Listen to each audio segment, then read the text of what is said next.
अमृता, तुला जेव्हा 24 या मालिकेतील सीझन 2 साठी ऑफर आली तेव्हा तुझ्या मनात नक्की भावना काय होती? 24 सिरीजच्या ह्या रोलसाठी जेव्हा मला विचारलं गेलं तेव्हा मी याचा विचार नाही केला की अरे मग मी फर्स्ट एपिसोडला का नाही आहे, मग मी सेकंड एपिसोडला का नाही आहे. कधी कधी कुठल्या तरी मोठ्या गोष्टीचा भाग होण्यासाठी तुम्ही ती उडी मारावी लागते आणि मला असं वाटतं की मी ती उडी मारली. पहिला शॉट ओके केल्यानंतर मनामध्ये काय प्रतिक्रिया होती? पहिला शॉट ओके केल्यानंतर माझ्या मनात ही भावना होती की वाह, क्या बात आहे, आपण ह्या टीम बरोबर काम करतोय आणि ही टीम आणि रेंझिल सर मला माझं क्राफ्ट पोर्ट्रे करताना बघतायत. So that was really something. हा रोल तुझ्यासाठी किती चॅलेंजिंग आहे असं तुला वाटतं? हा रोल माझ्यासाठी चॅलेंजिंग आहे कारण एक बाजू आहे अमृताची जी खूप हळवी आहे, ती खूप लोकांनी पाहिलेली नाहीये, ती अंतरामुळे तुम्हाला पाहायला मिळेल. अमृता, हा रोल साकारताना तुला कोणत्या गोष्टीवरती मेहनत घ्यावी लागली? मला खूप काही मेहनत घ्यावी लागली नाही ॲक्च्युली हा रोल साकारताना, कारण माझ्या आजूबाजूला खूप दिग्गज लोकं होती ज्यांनी मला गाईड केलं. सो मला फक्त तेच करायचं होतं जे त्यांनी मला सांगितलं.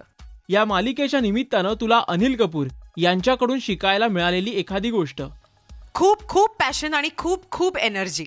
अमृता, या क्षणाला ही भूमिका तुझ्यासाठी किती महत्वाची आहे असं वाटतं? या क्षणी ती माझ्यासाठी सगळ्यात महत्त्वाची आहे कारण या रोलमध्ये माझ्या ऑडियन्सनी मला कधी पाहिलेलं नाही आहे, इतक्या मोठ्या कॅनव्हसवरती मला कधी माझ्या ऑडियन्सनी पाहिलेलं नाही आहे. सो मला माहिती आहे की माझे फॅन्स एक्सायटेड असतील आणि म्हणूनच मी खूप एक्सायटेड आहे. कट्यार काळजात घुसली या चित्रपटातील तुझ्या भूमिकेनंतर तू भूमिका निवडण्यासाठी चोखंदळ झाली असं वाटतं का? मी चोखंदळ नाही झालीये, पण मला काहीतरी वेगळं करायचं एवढं मात्र नक्की आहे. अमृता, आतापर्यंतच्या तुझ्या कोणत्या भूमिकेचा उपयोग 24 सीझन 2 या मालिकेतील भूमिकेसाठी होतोय असं तुला वाटतं? आतापर्यंतची जी माझी भूमिका होती, मला असं वाटतं जरीनामुळे मी एक खूप काही वेगळं देऊ शकले माझ्या ऑडियन्सेसना आणि तिकडूनच एक आपण म्हणतो ना, एक मजा यायला लागते काहीतरी वेगळं करायची. सो ती मजा यायला लागली मला आणि तीच मजा मला अंतरा मानशिंदे प्ले करताना सुद्धा आली. अमृता, इतक्या अवधीनंतर छोट्या पडद्याकडे वळताना मनात नक्की काय विचार केला होतास?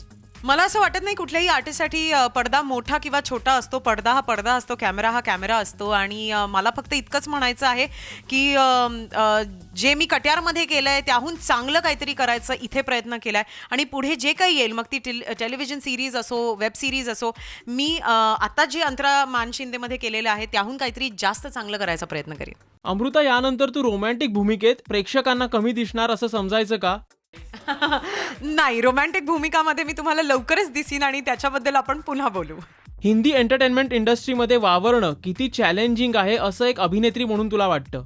मला असं वाटतं की कुठल्याही इंडस्ट्रीमध्ये अभिनेत्री म्हणून वावरणं खूप खूप चॅलेंजिंग असतं कारण तुम्हाला तुमच्या एका ग्रेसची, तुमच्या डिग्निटीची खूप काळजी घ्यावी लागते. तुम्ही काय रोल्स निवडता त्याची काळजी घ्यावी लागते कारण आपल्या इकडे टाईपकास्ट होण्याचे अत्यंत चान्सेस आहेत. सो तुम्ही स्वतःला कुठेही स्टॅग्नंट करू शकत नाही किंवा स्वतःला कुठेही मी हे नाही करणार, मी ते नाही करणार, मला हेच जमतं, मला तेच जमतं, हे करू शकत नाही. सो सतत काहीतरी एक्सपेरिमेंट करत राहणं हे खूप डिफिकल्ट आहे आणि ते एक्सपेरिमेंटेशन इतकं वर्कआउट होणं त्यासाठी ती लोकं तशी लागतात, ती मंडळी तशी लागतात आणि I am very very happy की टचवूड म्हणजे कट्यारनंतर मला तशी वेगवेगळी माणसं मिळत गेलेली आहे. मग नच असो किंवा अमिताभ सरांबरोबर शेअर केलेलं डायस असो किंवा रणवीर बरोबर केलेली काही इव्हेंट्स असो किंवा आता 24 असो, खूप वेगवेगळी कामं मी करते आणि त्याच्यातच मला खूप आनंद वाटतोय.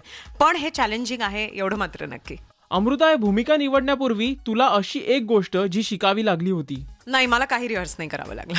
अमृता, तुला आता शेवटचा प्रश्न असा आहे की मराठी हिंदी मालिका त्याचप्रमाणे चित्रपट आणि नृत्यात देखील आपलं वर्चस्व मिळवलंस, आता यानंतर तुझं एम काय आहे? नेक्स्ट एम जसं मी म्हटलं तसं की आत्ता मी जे काम केलंय त्याहून खूप जास्त काम मी पुढच्या चित्रपटात, वेब सिरीज किंवा सिरीजमध्ये करीन आणि आय होप की हे जे काही ह्या ज्या काही संध्या मला मिळत आहेत ज्याच्यामुळे माझी एक ॲक्टिंगची जी तहान आहे ती भागते, ते देवाच्या कृपेने तसंच सुरू राहू दे.